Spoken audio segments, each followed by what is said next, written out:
Tonight, gang, tonight we're going to examine one of the most hideous crimes in this or any other society. Crime of a mother who kills her own child. Now, are these women demented murderers, deserving of any punishment we can think of, or are they victims of what their doctors and lawyers have discovered, postpartum psychosis? I mean, our minds go back to Robert Chambers and that new defense, rough sex. Another new defense. Tonight, we'll meet a woman who says she suffered from this illness and should be understood. We'll also meet those who think this defense is just more legal mumbo-jumbo designed to keep doctors and lawyers in their beautiful Mercedes-Benz. Mothers Who Kill, next.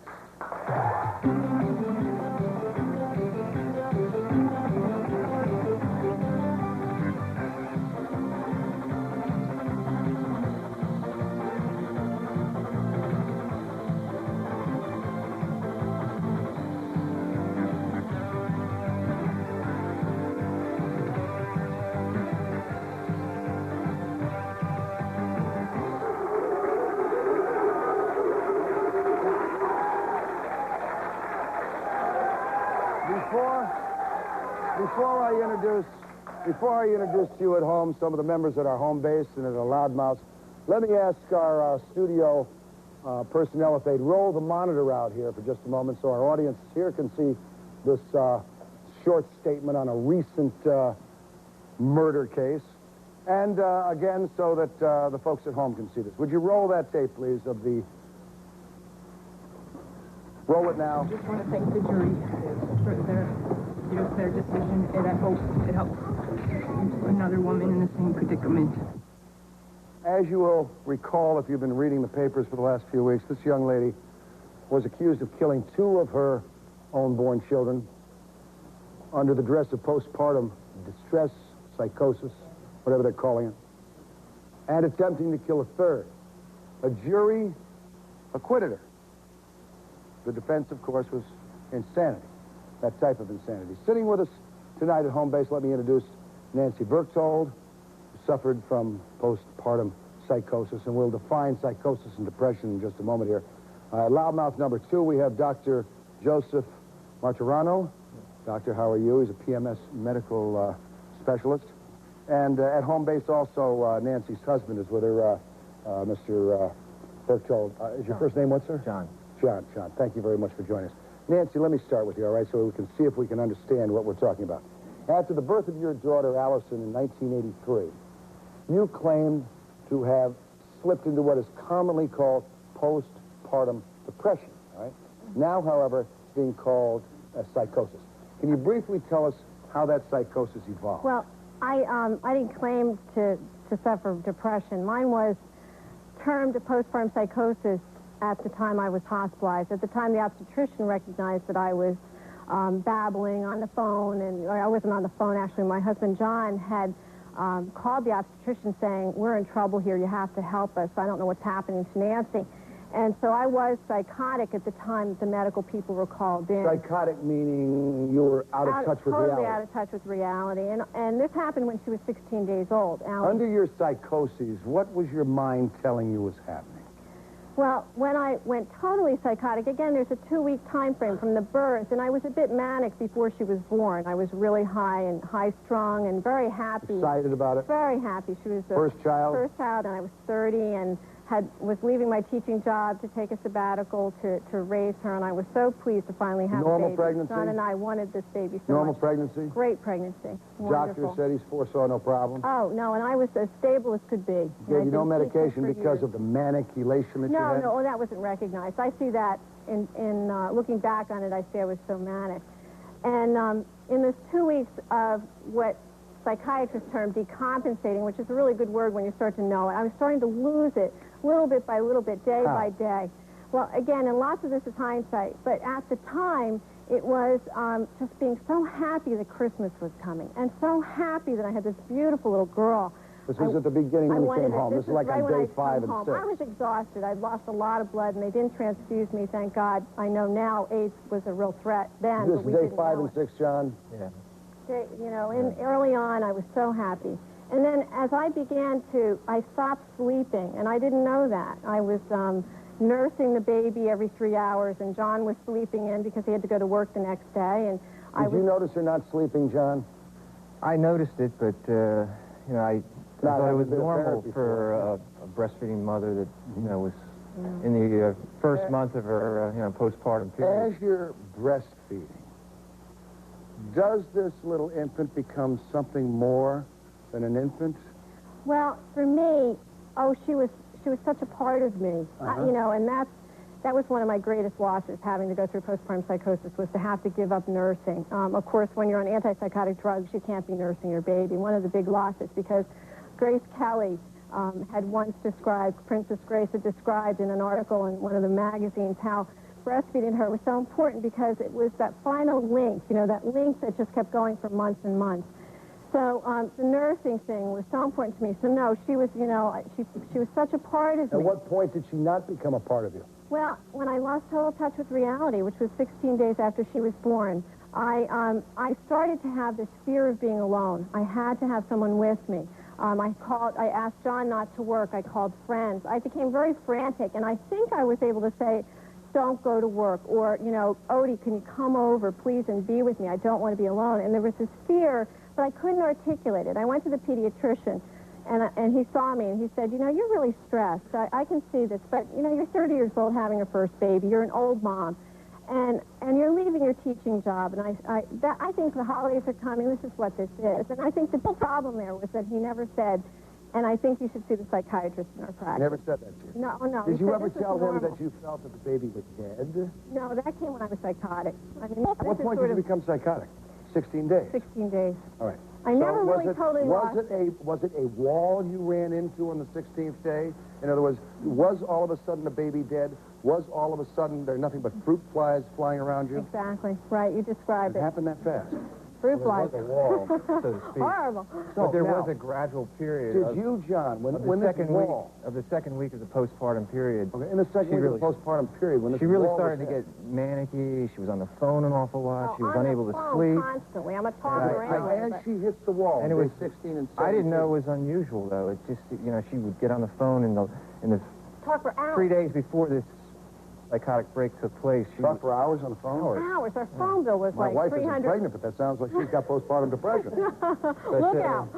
Yeah. you know, It unable was one to- of my signs. unable to maintain like a reasonable, normal But lifestyle. here's the magic thing I think that our audience at home would like to know, and I'd like to know.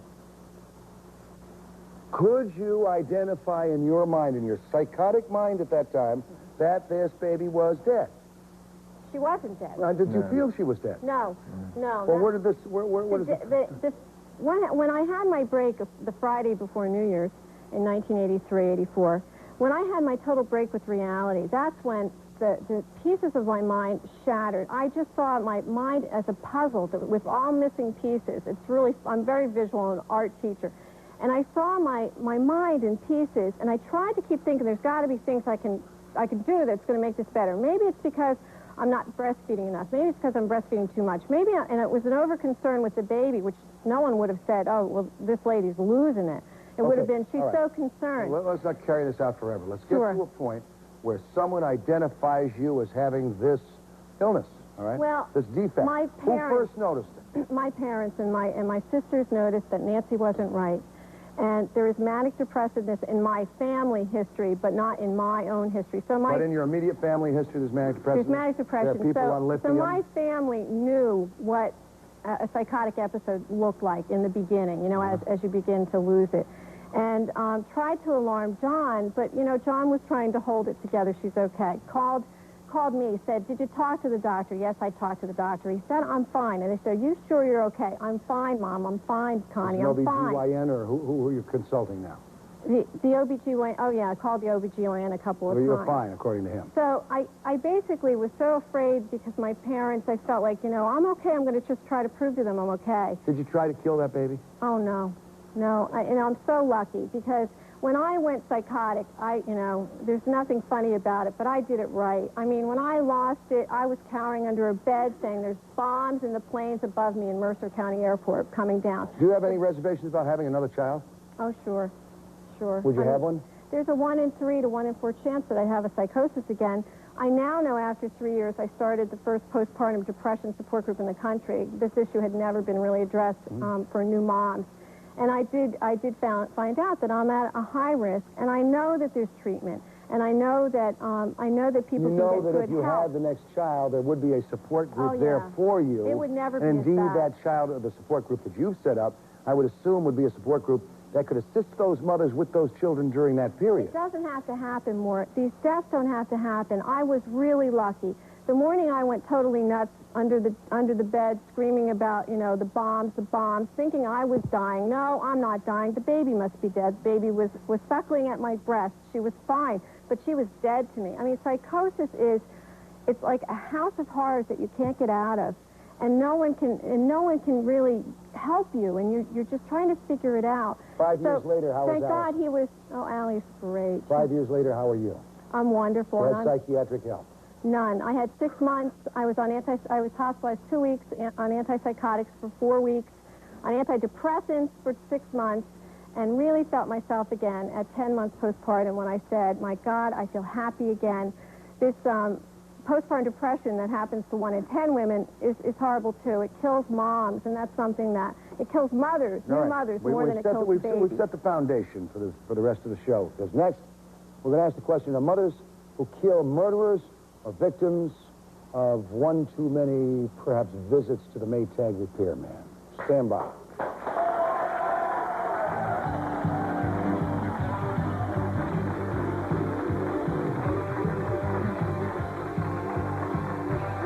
Downey Jr. Show, furnished by Quality Limousine Service. When in New Jersey, call 201-785-9071.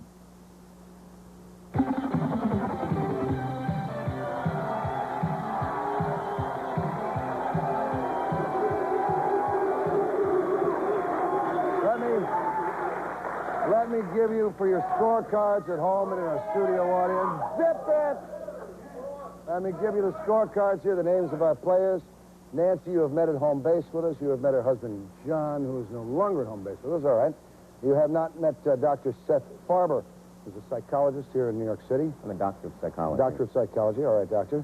We have Dr. Niels Lorson, who is an OBGYN in the city.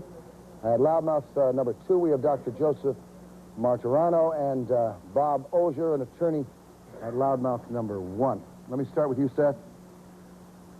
You just listened to Nancy's story, all right? Yeah. If she had, in fact, killed her daughter during this period, would you regard it as an insane act or simply a murder committed by a woman who changed one too many diapers? I would have to say that I would regard it as either murder or manslaughter. I would have to regard it as something that needed to be punished because I believe that everybody is responsible for the acts they commit, and I think the psychiatric establishment has done far more harm by not holding people responsible. And on the one hand, there are people, she didn't kill her child when she underwent this, and most people who undergo breakdowns certainly not thanks to her OBGYN who didn't know his ass from his elbow. Right, and certainly not thanks to a lot of the people that are working in this field, which they typically do is get people more nervous. And I think the message that we have to get across to people, and that's why I insist that it still be a punishable offense, is that you are free, you have the free will not to kill your child. Well, I haven't made up my mind on this, and I see Nancy quiver at all this, all right? Cowering on us. And I haven't made up my mind. I think a lot of in our audience and at home haven't either. But one thing I do notice in that lady who was just freed for her temporary insanity, I hate that defense. The reason I hate it is almost never do you see the person go away for any treatment. Now, this gal's gotten out. She's knocked off 2 of her kids, tried to kill a 3rd. She's been sterilized, is now fighting for the right to have possession of her other kid that's still alive. I wouldn't let that kid, I put the kid in the cage with a gorilla before I give it to that mother, all right? And I gotta tell you, if you're going to allow, and I'm going to go to Joseph, or who's an attorney and believes in the insanity plea, but if you're going to allow an insanity plea in this country, then there should be a minimum amount of time that that person, when they're found not guilty, spends in some sort of a hospital or retraining center to find out what the the main hell's going on. problem is that these hospitals are really more prisons than they are hospitals, and that's what the American people don't know. That's been the biggest con game that the psychiatric establishment has done. They've convinced people that they go to these places and that they're going to be helped with their problems. Let me go to Joseph. Mr. Margarano, Yeah. you consider postpartum psychosis a legitimate murder defense. Now, I suppose, of course, you'd be out handing John Hinckley your business card at the... I'm a physician. You're a physician. Which one is He's the Joseph? attorney. No, You're I'm Joseph, right? Margarano, No, but I'm the father. Where's Mark? What the hell is it? Tell, you're a physician. Do you believe it's a legitimate defense?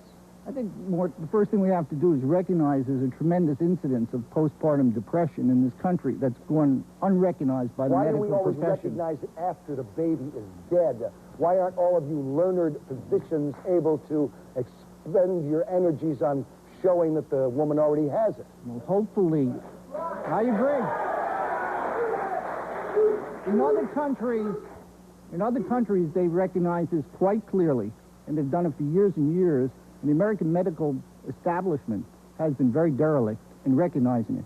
It's not recognized in either the Psychiatric Handbook of Diagnoses, this revered volume that sits on a shelf useless, excuse me, or only too often by obstetricians. And unfortunately, Nancy became a victim. Now, let me hear this, gentlemen. You want to come to the loudmouth man, zip your butt up there, but don't talk from the seat. Go ahead. So, in other words, you believe this is a good defense? No, I And believe it that almost this has sounds to to be me like this is a recognized. sexist thing. What about me as a father on the 16th or 17th day? The poor little kid is squalling and bragging and screaming and taking over my wife's chest and everything, and, man, I got a terrible psychosis at the end of 6 days. I kill the kid. What happens to me? I'm just a father. I'm a murderer. How come the woman has a psychosis and me, I'm a bastard? It's a good question. Why? Why? The psychosis comes out of a very clearly defined medical problem. There's a tremendous drop in the hormonal level after pregnancy. There's a physician, Dr. Dalton, in England, who's clearly recognized this for years and has treated postpartum depression with progesterone, as we have successfully at PMS Medical for years, with this as a prophylactic, a preventive. Why then couldn't we make this available to women who have children who have any tendency? I mean, and the woman herself doesn't have to have a tendency. As we've talked to Nancy, she had no tendencies, no indications, but a close examination by her OB-GYN of her family background, all right, of her family background would indicate that there had been numerous cases of manic depression, therefore indicating, zip it, man, I want to get this story out. An indication that this lady had a tendency to be able to suffer more than the 1 on 10, maybe 1 out of 2 times. I absolutely agree with you. Absolutely agree with you. So maybe the doctor is responsible here as being a very inappropriately trained person to take care of Nancy. If I might add also that women have never felt really able to talk about their real feelings and haven't been allowed to. Postpartum depression happens in 1 in 10, and in this audience and in those 35 million that are watching this, 1 in 10 is an awful lot of women. And they're going around feeling lousy. We are the postpartum psychotics, infanticide, maternal suicide, get all the attention, and they're at risk too. They have babies that they can't cope with, and it's tough. It's tough for them. And we haven't been allowed, and we finally are. And not to pat myself on the back, but it's risky to get on the Morton Downey show and talk about this. You I'm bet a it is. school teacher, but I care about these women. Every woman in this country should be proud of you and for the guts you have explaining this. That takes a heap of guts, Nancy, all right?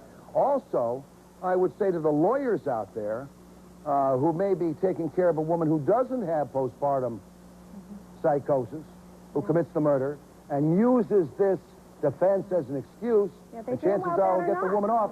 That goes on, too. Right. At what point do we, in this society, protect the majority of the people and not worry about Well, that you know, small we minority? protect it by making sure a woman doesn't kill her baby, by being open about this, by talking about risk factors. I was at risk. My family is an alcoholic family, depressive family. There's plenty You of sound like alcohol. you might be Irish like myself. Yes, I am. Let me go to this gentleman. Go ahead, sir. You are Bob, right? That's correct. Oh, right. I got the names fixed. I'm the New Jersey attorney. That's All right. right. You're the Yeah. preeminent attorney from New Jersey. Right. What I'd like to Expert in this area. what I'd like to do is comment on a point that you alluded to before, and that was if you were to kill the child, what would happen to you? I can go one farther on that, and that is, in your case, had you, and thank God you didn't, but had you killed your child, under the law in New Jersey, your husband could have been charged with an offense of endangering the welfare of a child. Yeah. And if you were permitted to assert this defense of postpartum psychosis or depression, you may gain an acquittal on the basis of insanity, while your husband may end up serving time for endangering the welfare of a child, for not recognizing your problem. Now, your husband has stated before, he didn't know it was his first child also. Even the doctor didn't know, the OB-GYN. He didn't know if this was normal or being not. responsible for telling me that it was stress and I was an old mother at age 30. Well, being an OB-GYN, let me say that. Let me introduce you. That a lot of doctors do not maybe recognize it. A lot of us didn't recognize it. We didn't have enough talk about it out there. But let me tell you, there can be, and a lot of women have perfectly healthy, never have a problem, can still have some kind of postpartum depression. I'm not talking about killing, it's different. I certainly knew about one woman, she couldn't get pregnant for years, and finally when she conceived, she went into psychosis. I mean, she wasn't my patient, but I know psychosis, that she called the police and say, hey, come here, my husband has kidnapped a baby. She didn't know it was her child. So I mean, we have to look into that. Something can happen to women, and it's important we know about it, but we should know, everyone should know about it, parents, grandparents, everyone, because in postpartum depression, it is everyone needs support, everyone needs to recognize. In your case, it happened. You don't necessarily need to have a background. Is the medical community becoming responsive and understanding this? Are OB-GYNs becoming involved now? Much more so. So that they are paying attention? Because if they're not, you know what happens, baby. You're going to get some of these shyster lawyers out there suing you on malpractice. Absolutely. All right? Malpractice will come right out of your pocket. I know my mother had 4 miscarriages before I was born. A lot of the critics say I was the 5th. But nevertheless, 4 before I was born, and she suffered from postpartum depression, and of course there was a family that had manic depression, alcoholism, and my mother died an alcoholic at 49 years old. So I can sympathize that some things do happen with women. I cannot empathize with the people around those women who are observing them every day, like their doctors, who are so ill-trained that they're not prepared to face the reality that that woman is in trouble. Now, next, we're going to ask the question, is it time to put body condoms over mothers who kill their kids? Stay with us.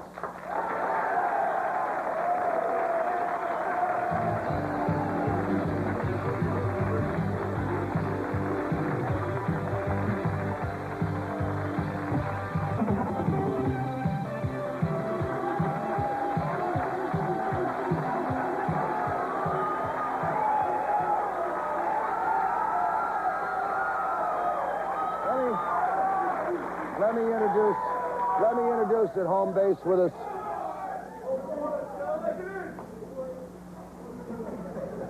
Let me introduce at home base Ellis Rubin, who's an attorney from Miami, Florida. As an attorney, do you think the postpartum defense is legitimate, or do you think that your fellow attorneys would make up any defense if they thought they could make a buck out of it? Absolutely. They will make up any defense. Let me tell you that I have been practicing for about 38 years as a defense attorney. I've used all of the standard defenses, and I've used the defense of insanity when it was available in the law, but it's a phony. Any lawyer, either a prosecutor or a defense attorney, can hire the psychiatrist who will testify in his favor.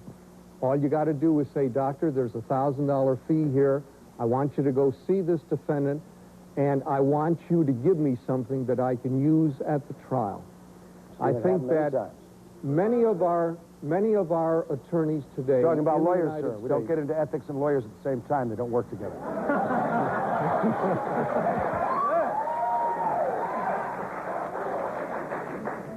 Many attorneys now have changed that little slogan that's above the judge's bench in many courtrooms, we who labor here seek only truth.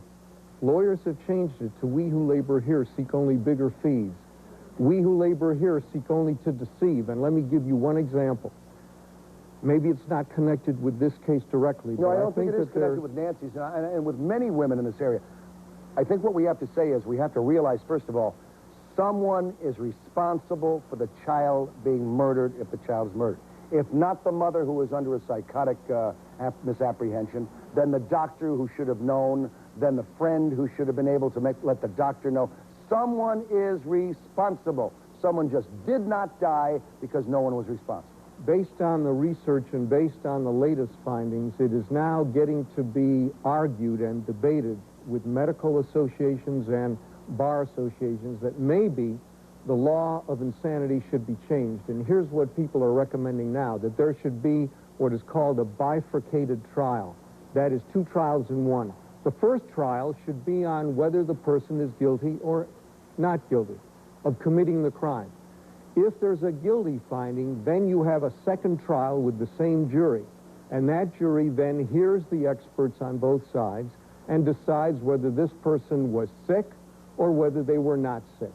And if they're sick, they're put in an institution. If they're not sick, they're put in prison. Indeed, Maybe I have heard back in the 30s of trials in this country, and correct me if I'm wrong, where when the insanity defense was used, if the person was found insane, they were sent to prison for the, I should say they were sent to institution for a time to bring them back. Upon being declared and certified as sane, they were then put on trial again. That still happens today. Many times it'll happen today. I They think don't they walk. should get... Check with Mrs. Green. She walked, pal. They walk. Killed 2 kids. Tried to nail another one. I think they should get the She psychiatrist didn't walk. out of the courtroom. She's not in any The hospital. psychiatrist... That's to be determined in just a couple of weeks from what I gather from the case.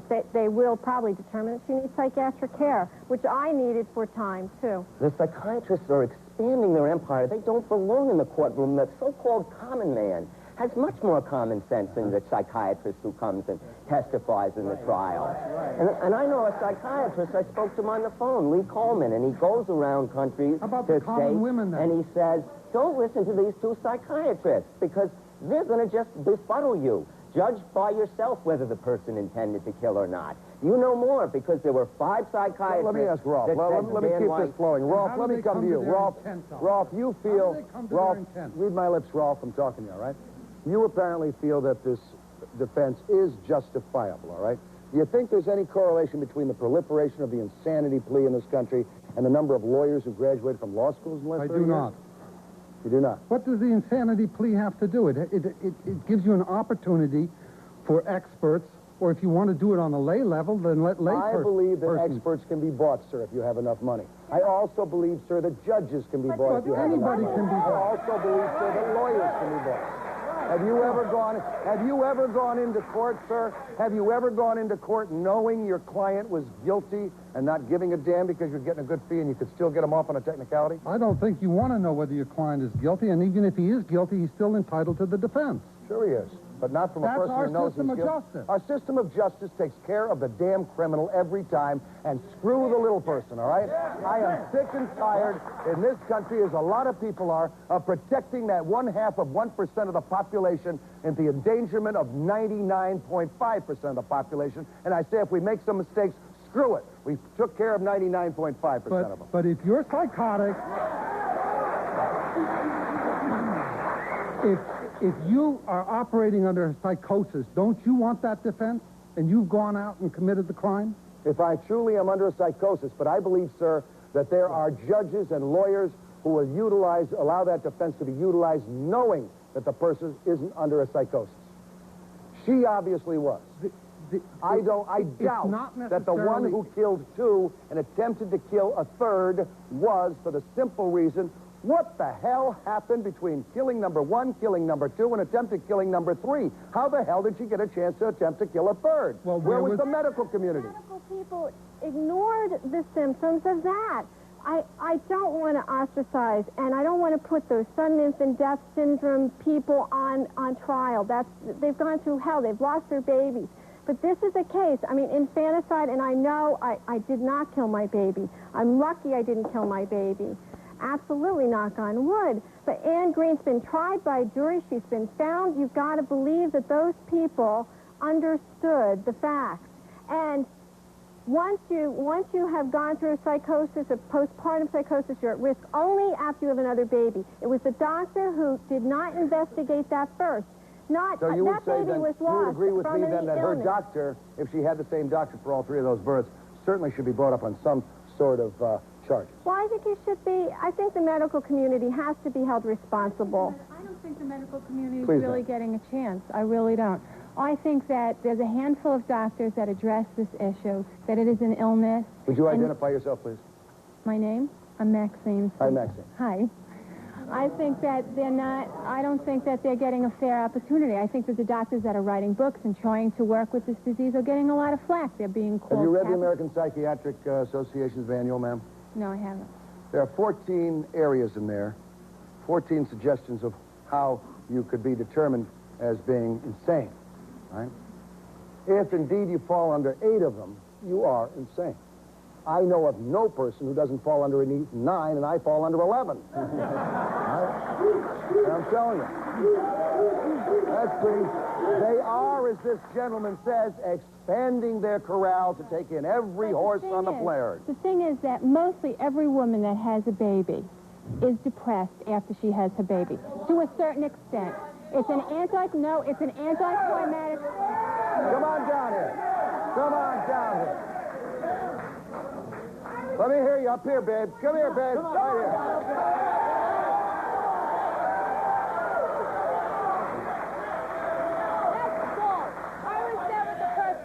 After I had my daughter. But I didn't say everybody. I said mostly everyone, and I'm not talking to the extent of killing.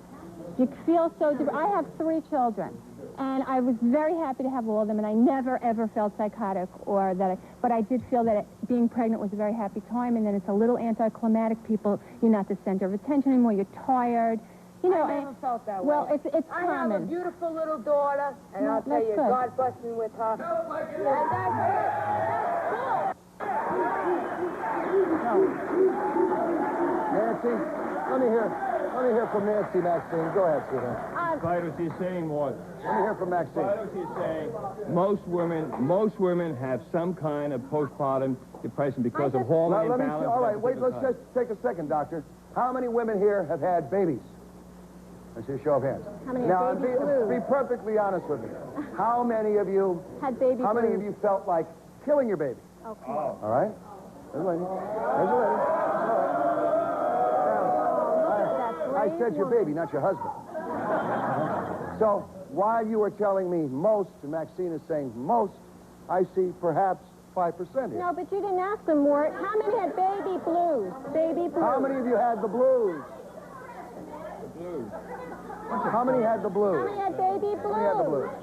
Weepy, crying. You got the blues. Yeah. I get the blues after going to a bar somewhere. That's just the point. We're going to come back in just a second and talk to members of the audience and some more experts and a little bit more on the abuse of this defense sometimes. Stand by with us.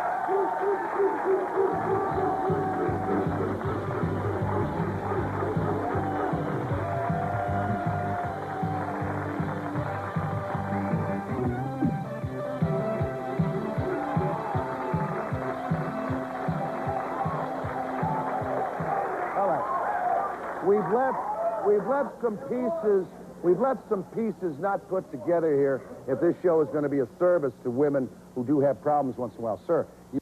By the other side of the ice, new indictment. All right.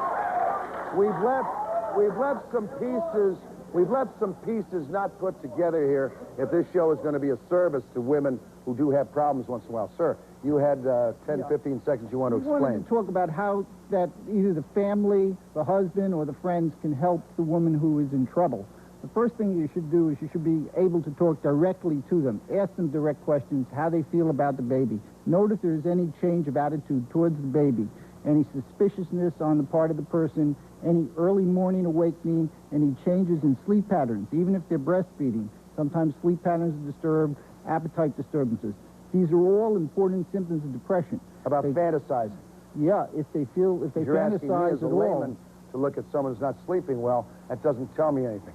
You're Sure. asking me as a layman to check if someone's appetite is right. I don't know what a woman's appetite is supposed to be after If she you're not had a eating- baby, if she's if you're eating losing watermelon weight. and rocks. If a husband sees something different, if a husband sees a different pattern, maybe that's the time. Why wouldn't the husband see a different pattern? Because there is a different pattern after you have a baby. Exactly, but it's different from what he expects. And he started speaking to his family, speak to everyone. That's what we're talking. We're talking about how we can bring family in. Look what they almost did to Mike Tyson. They almost turned him into a drug addict. They almost put him on lithium. I don't think that's Mike Tyson. I mean, I don't think that's the psychiatric community as much as it was his wife and mother-in-law who could manipulate the psychiatric. The psychiatric community does that all the time because once one person is labeled manic depressive, the other is.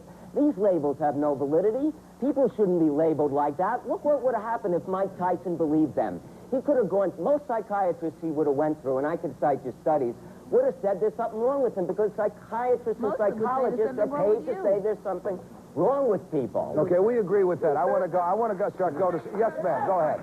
I'm Maureen Morgan, and I'm from PMS Medical Group, and I also would like to talk about women, because I think by the time they've had the baby and the husband and the family are observing it, it's already too late. I'd like all the women out there to know that we're all at risk. Anybody who's going to have a baby could become depressed. Only a teeny tiny infinitesimal percentage may hurt a baby. But there are mothers who can't pick up their babies, who are crying alone, whose other children are not being cared for, who can't live productive lives, who can be. There's prevention, there's early detection, and there's treatment. And it needs to be addressed. We can't futz around with, is it legal, is it illegal? We'll never decide it. Well, what about the women I could and identify the with what you're saying. I remember my first wife, when the baby was born, wanted it washed in alcohol before it was handed to her. All right? I thought that was a little weird, you know. Anybody who has a baby is at risk, Mort. And you're so are you saying there. it's an unnatural thing to have a baby? No, I'm not. I'm saying it's the nature of human beings to have things go awry sometimes. And it can be prevented, it can be detected, and it can be diagnosed. It can be prevented, diagnosed, and treated, all right, by a normal doctor, an OBGYN, if he just takes the time to read the discussion. Wait a minute, Morton. Let me tell you that it's treated. There's no recognized treatment quite yet. Progesterone, as we talked about, but I certainly have worked on in my work in PMS and so on too. I worked on progesterone, work in many, many cases. But I think before that is family support, understanding, vitamin, nutrition, all that is important as much as progesterone. But the really recognized prescription is not there, except Valium. We don't want to go into that. No, there's antidepressants. There are antidepressants, too. Yes, but are there antidepressants, Nancy, that you get on that you're not hooked on for the rest of your life? Please don't let this get carried away without saying that there are... I don't agree with you completely on psychiatrists. My psychiatrist jumped in and saved my... well, I actually, helped in saving my own life, but the medications brought me out of psychosis sooner than it would have if it were 1880 when women went through it then, psychosis then. It got me through suicidal depression after the psychosis, and 6 months after that, I was off all medication, and I have never been on medication. I will never be at risk again for this problem. Will you have a baby again? Until I have Will you have a baby again? Right. Will you have one? No, wait a second. Will you have a baby again, Nancy? Have they terrified you from having a baby again? Yeah, they do that. No, I asked Nancy. I know, sir, you don't look pregnant. All right, let me ask Nancy. When it was a big loss, I look at moms and their babies more, and I see that they have babies. They can have more than one baby, but I might as well not have a uterus because I feel so scared, and I have come forward with this issue. I've gotten letters from 5,000 women across the country from our support group. Your support group is helping people, isn't it? We sure I'd like for women at home, all right, who may be looking at this show right now and saying, geez, I mean, my baby is 14 days old. Am I going to go wacko tomorrow? Yeah, it's frightening. Do you have a number that we can put up on our board we sure for do. these people? And we're women supporting so you can write women. this down at home. You'll see it at home right now while we're continuing our conversation. But a big loss is that, yes, I have significant loss with, and because I'm more aware, I'm teaching full-time and working, helping women going through postpartum depression. Now, would you I would say never say that a woman who has, of course, most of the women who go through psychosis and lose their baby because of that illness are terrified. Sometimes... No, I'm sure they should be terrified, and I wonder if you would agree that a woman who goes through that until such time as we've come to a cure with that, and we all seem to agree that there is no guaranteed cure at this time, should perhaps those women be sterilized and not allowed to have babies? I think that gets back to Nazi Germany to sterilize, but there are cases of women... Wait a second, let me hear what you have to say, doctor. sterilization can make it worse. Women that are sterilized often get premenstrual syndrome. Anyway. So I certainly do not believe we should temper we should inform that person, like in your case, maybe find... Maybe what we should also do, doctors, make sure that more women become OBGYNs to take care of women. Women's bodies are important to everyone, but to men they're more important in bed. We'll be back in just a second.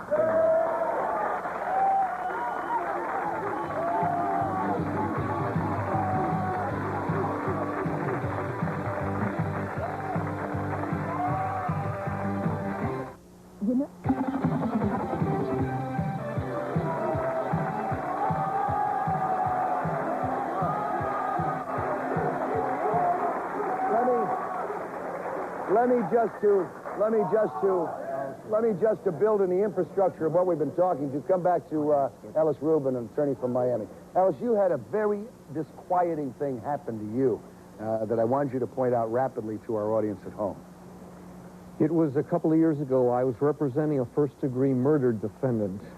On the eve of trial, he told me in his jail cell that he wanted to change his story. He wanted to commit perjury. He had 2 witnesses who were willing to corroborate his perjury.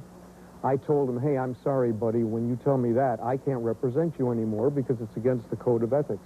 And I can't participate in perjury knowingly. I filed... I filed a motion with the judge, and he said, I'm sorry, you're going to conduct this case because you're the 4th lawyer on the case, and this is just a stall, and I order you to go to trial. I said, I'm sorry, Judge. Did you explain to the judge you knew what was going on? I could not say that he wanted to commit perjury, but what I did say was that he wants me to commit a crime while representing him, and he wants to commit a crime, and I can't do that. The prosecutor knew what I was saying and told the judge. The judge said, I'm sorry, put him on the witness stand, let him tell his story without asking any questions of him, and then don't use his testimony in your closing argument, and then you'll be ethical. I said, Judge, I can't be ethical doing that because all of the code, all of the canons, all of my humanity tell me that I can't pretend to a jury that a client of mine is telling the truth when I know that he's committing perjury. Yes, but sir, I just heard one of your other lawyers say this man is entitled to a defense anyhow. What's the hell's the matter with you? You're not giving him a defense. Yeah, the National Association of Criminal Defense Lawyers have gone on record with the Supreme Court of the United States saying that if the client wants to commit perjury, you must allow him to do it, and then you can argue it in your closing argument. Let me ask you, sir, what happened to you? No. What happened to you? I said no, and the judge put me in the slammer for 37 days. Some hell of a judge, huh? Let's go to our audience. Let's go to our audience. Just so you know what you're facing out there, gang. We're the middle of this whole rocket ride. First of all, my name is Patrick, and my thoughts are pointing to her. First of all, I think that story about the bombs in bed, you just watched Rambo too much. No, here's a case where she didn't kill, right? You did kill. I did not kill my baby, no. Well, I'm just saying. That was like a lame excuse, I think. You know where it killing came an from? infant. I was raised Catholic. I had lots of that stuff. And also, I'm a missile crisis baby, which you can't relate to. Let me go to this lady here. I want to keep this thing moving. I'm not here to have you... Let me go to this lady here. I suffered from postpartum depression, not as severe. I didn't become psychotic. But I went and got help. I was on antidepressants for a while. And I went on to have twins and suffered no postpartum depression. So Next time around. Goes to show. It's still a chance. Still a chance. Go ahead, pal. Yeah, I just want to overlook this whole thing. I mean, there's a spirit of murder taking over this country. I have a strong belief in God, and we've allowed and submitted to killing children before they're born. We starve people to death when they're old. We kill people. There is a spirit of murder taking over this land, and I wish lawyers wouldn't read stacks of law books like this. I wish they'd read God's law, and I wish they'd read the Old Testament, because they sacrificed children to the god of Moloch during Moses' day. So what's the difference today? We'll be back in just a second. Stand by.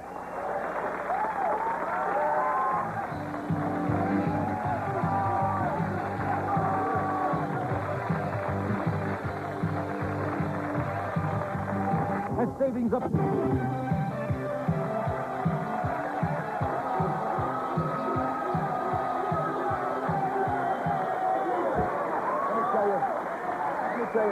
Can you do it in 10 seconds?